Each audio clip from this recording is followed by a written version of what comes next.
En enfer, j'ai entendu la voix de Dieu. Il m'a parlé du mariage avec des divorcés. Depuis que ces paroles ont retenti dans ce lieu de tourment, mon âme n'a plus jamais été la même. Bien-aimés frères et sœurs, avant d'aller plus loin, laissez-moi vous remercier. Chaque fois que vous partagez ces témoignages, vous faites bien plus que diffuser un message. Vous contribuez à sauver des âmes du feu éternel. Vous coopérez avec le ciel, et je prie pour que votre récompense soit éternelle. Jamais je n'aurais imaginé que Dieu me confronterait à ce sujet. Et pourtant, il l'a fait. Ce qu'il m'a révélé sur le mariage, le divorce et le remariage m'a profondément bouleversé. Avant cette effrayante expérience, je dois l'avouer, je ne m'étais jamais vraiment penché sur ces questions. Comme beaucoup de croyants aujourd'hui, je pensais que c'était simplement une affaire de choix personnel, ou, au pire, une zone grise des Écritures. J'avais entendu différents pasteurs en débattre, certains affirmant que c'était permis, d'autres le condamnant. Mais je n'avais jamais cherché plus loin. Dans mon esprit, je me disais, Dieu comprend sûrement. Il est miséricordieux. Cela ne peut pas être si grave. Je connaissais même des personnes de bonnes, personnes qui s'étaient remariées après un divorce et qui servaient encore dans l'église, chantaient dans les chorales, voire prêchaient depuis la chaire. Je ne m'étais jamais posé de questions. En réalité, je me demandais parfois pourquoi on les jugerait. Après tout, l'amour ne vient-il pas de Dieu? Mais ce que j'ignorais, c'est que le ciel ne voit pas les choses comme nous.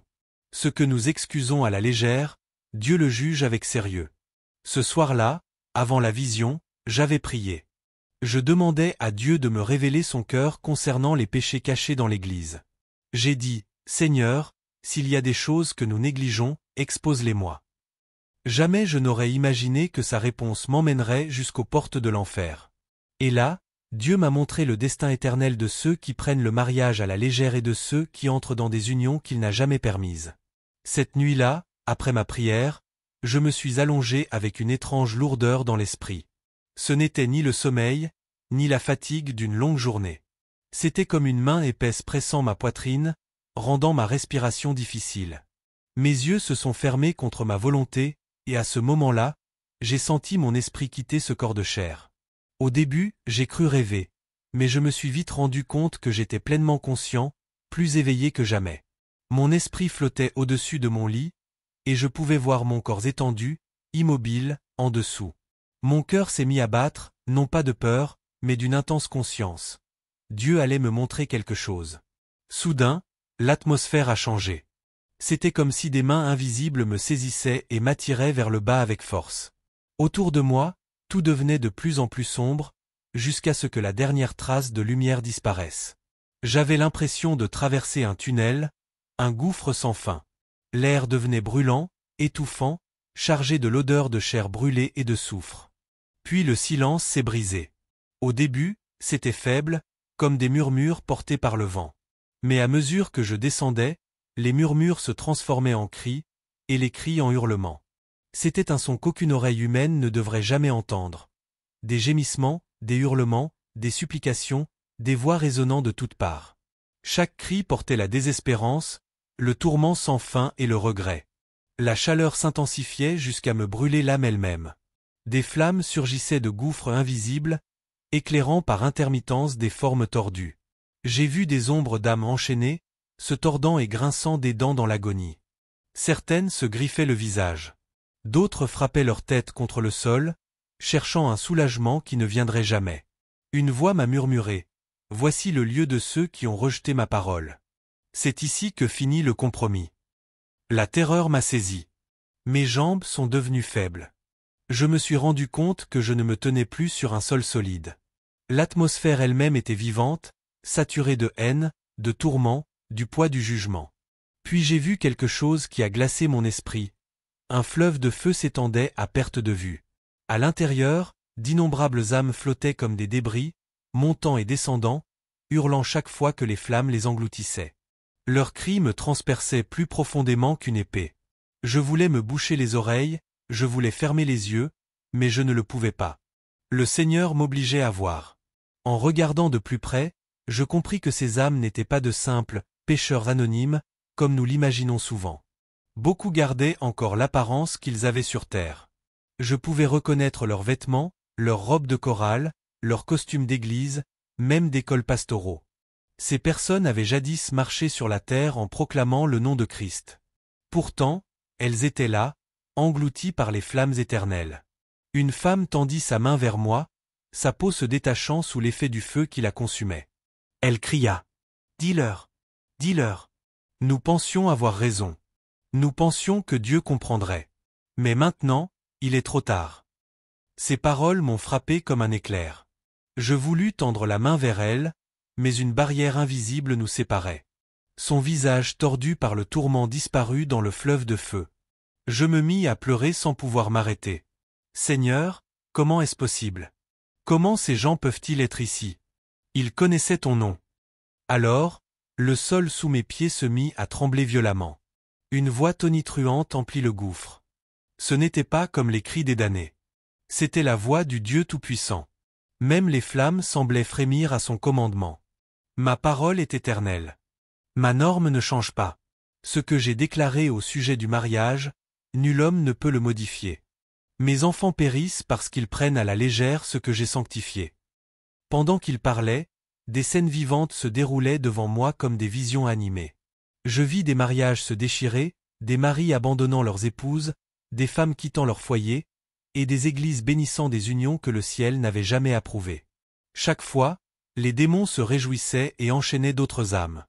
Le Seigneur ajouta. N'ai-je pas dit que l'homme ne sépare pas ce que Dieu a uni? Pourtant, vous brisez l'alliance et vous appelez cela liberté. Vous vous remariez alors que votre première alliance est encore valide et vous appelez cela amour. Mais à mes yeux, c'est de l'adultère, et aucun adultère n'héritera de mon royaume. Mon corps tremblait violemment. Les cris des damnés s'élevaient plus fort, comme pour confirmer ces paroles. Je compris alors pourquoi tant d'âmes se trouvaient ici, non pour meurtre, ni pour sorcellerie, mais pour avoir vécu dans la désobéissance concernant le mariage. Je m'écriai. Seigneur, aie pitié. Les églises n'enseignent pas cela. Beaucoup ne savent pas. Mais sa voix tonna. Ils ont ma parole. L'ignorance n'est pas une excuse. Mon esprit les a avertis, mais ils ont endurci leur cœur. Ils choisissent plutôt des enseignants qui leur disent ce que leurs oreilles veulent entendre. Ils appellent cela grâce, mais c'est un compromis, et ils piétinent mon alliance. À ce moment, je vis des prédicateurs en enfer, pleurant amèrement. Ils avaient tordu les Écritures pour justifier le divorce et le remariage. Ils avaient assuré à leurs assemblées que Dieu fermerait les yeux. Et maintenant, ces mêmes fidèles les maudissaient dans les flammes, criant « Vous nous avez trompés.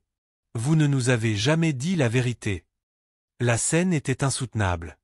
Mon esprit se brisait en moi. Alors que les cris montaient encore plus haut, j'entendis une ultime déclaration du Seigneur. Le mariage est une alliance scellée sous mon regard. Le monde peut changer ses lois, mais ma loi est éternelle. Bénis soient ceux qui gardent ma parole, mais maudits soient ceux qui la transgressent et entraînent les autres à tomber. Dis-leur. Dis-leur tant qu'il en est encore temps. Aussitôt, je sentis une force violente me tirer vers le haut, loin du gouffre. Les hurlements s'évanouirent, la chaleur diminua et je me retrouvai haletant. Mon corps tremblait sur le lit, trempé de sueur, comme si j'avais couru des kilomètres. Mais une vérité brûlait en moi, plus ardente que toutes les flammes ressenties. Dieu avait parlé en enfer et il avait rendu son jugement clair. Alors que la vision se poursuivait, mes yeux furent attirés vers une section particulière du gouffre. Les flammes se déplacèrent et je fus contraint de voir des âmes subissant un tourment particulier. Contrairement au fleuve de feu que j'avais vu au début, celles-ci étaient confinées dans des fosses séparées, chacune enchaînée, chacune brûlant dans l'angoisse. Dans mon cœur, je demandai « Seigneur, pourquoi celles-ci sont-elles mises à part ?» Et la voix du Seigneur répondit « Ce sont ceux qui se sont remariés alors que leurs partenaires d'alliance vivaient encore. Ce sont ceux qui ont épousé des divorcés, méprisant ma parole. » Aussitôt, je vis un homme crier d'une voix qui transperçait l'air. Ses chaînes étaient serrées et les flammes l'encerclaient sans cesse. Les yeux remplis de tourments, il me regarda et cria. Je l'aimais. Je voulais seulement une famille. Pourquoi suis-je ici? Mais même en criant, le feu consumait ses lèvres et des vers rampaient sur sa chair, la dévorant sans jamais l'achever. Il pleurait amèrement. On m'a dit que ce n'était pas un péché.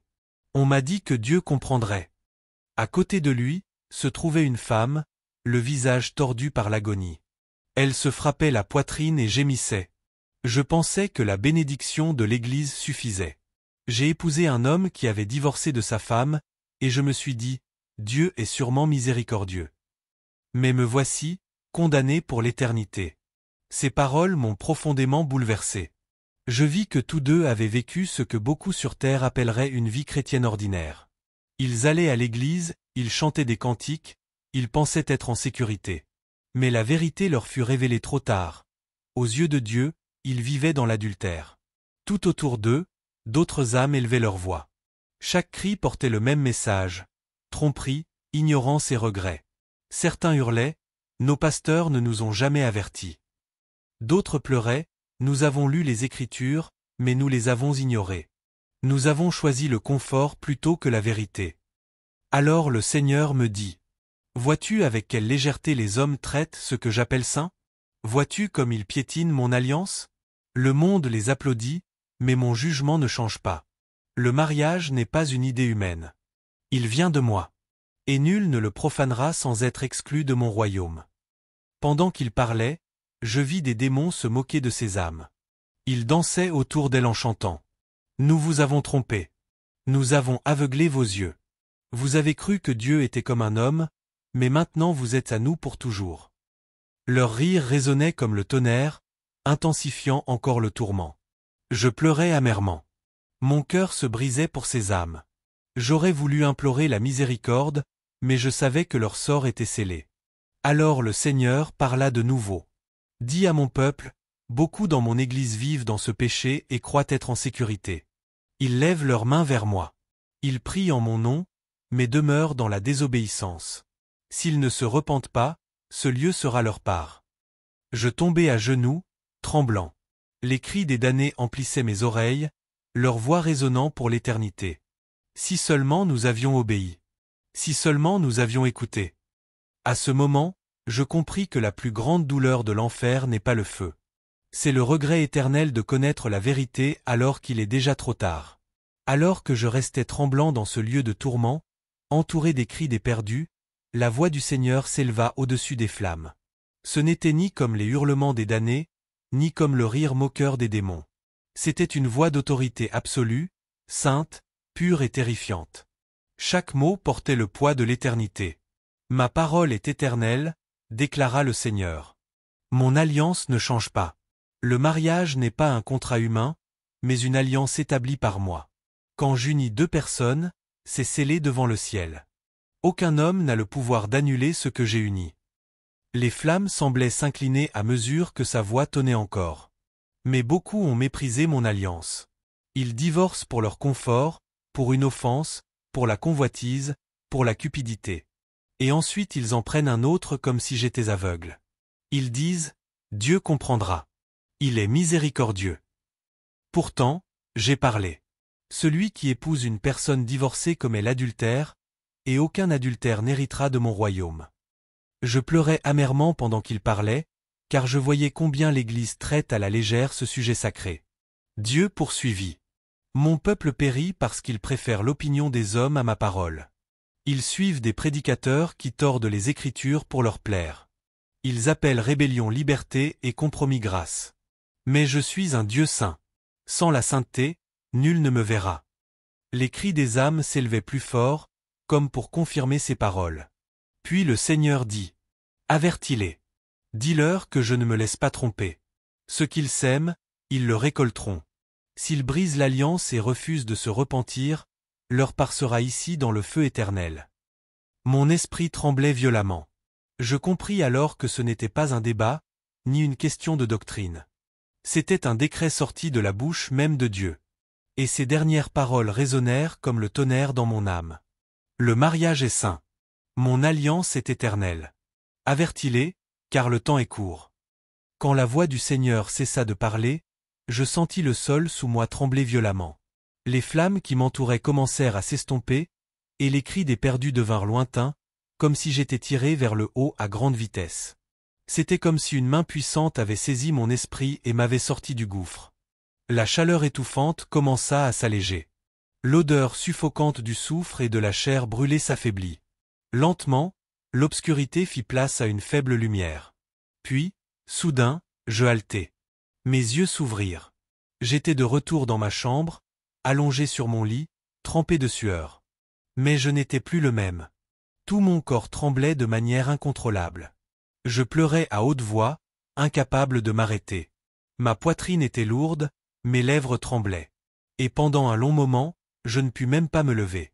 C'était comme si le feu de l'enfer s'était encore attaché à moi, et que les cris des damnés résonnaient toujours dans mes oreilles. Je pris un verre d'eau, mais mes mains tremblaient tellement que le gobelet faillit m'échapper. Je tombai à genoux près de mon lit et m'écriai. « Seigneur, merci de m'avoir ramené. Merci pour ta miséricorde. » Mais une autre pensée me frappa aussitôt. Comment porter un tel message? Qui me croirait? Qui m'écouterait? Alors, l'Esprit du Seigneur parla doucement à mon cœur. Parle. N'aie pas peur de leur visage. Qu'ils croient ou non, tu auras délivré ton âme. Mais si tu te tais, leur sang sera sur tes mains. Ces paroles me transpercèrent plus profondément qu'une épée. Je compris à cet instant que ce témoignage ne m'appartenait pas. C'était un fardeau que Dieu lui-même avait déposé sur moi. Depuis cette nuit-là, ma vie n'a plus jamais été la même. Chaque prière que je prononce, chaque parole que je prêche, chaque témoignage que je partage est marqué par ce que j'ai vu dans ce lieu de tourment. L'enfer est réel. L'avertissement est urgent. Et le mariage est saint aux yeux de Dieu. Bien-aimé, si je partage cela, ce n'est pas pour condamner, mais pour avertir. La leçon est claire, la parole de Dieu ne se plie devant personne. Ce que Dieu a déclaré saint demeure saint, quelles que soient les tentatives des cultures, des gouvernements ou même des églises pour le redéfinir. Le mariage n'est pas une institution humaine, c'est une alliance scellée dans le ciel.